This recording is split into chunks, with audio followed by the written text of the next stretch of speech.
pinakain ka ng tai, kakain ka? Oy, Daddy! Daddy!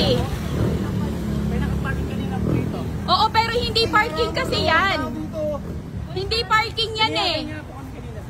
Kasi kahit saan tayo makarating, sir. Kahit saan tayo, sir, makarating, maling-mali yung ginawa nyo. Ayan, dyan kayo nakaparking. Ayan, oh, tas, oh. Mali pa rin yan, sir. Mali pa rin. Isipin nyo palagi yung ibang mga taong nasa paligid nyo. Ha? Ayan, oh.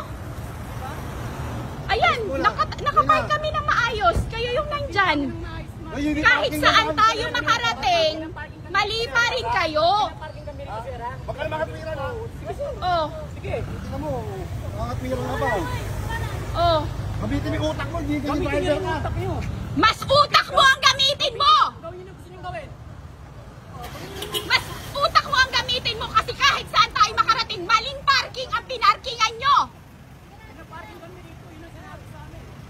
So pag pinakain ka ng tai, kakain ka? Ikaw ang mukhang kakain ng tai!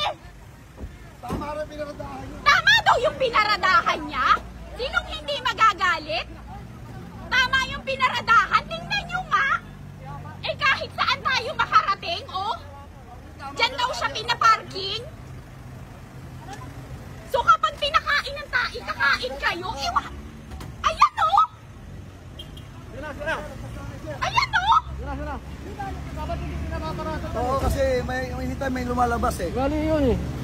Sasabihin nyo kayo yung tama? Anong akala nyo sa amin mga tanga?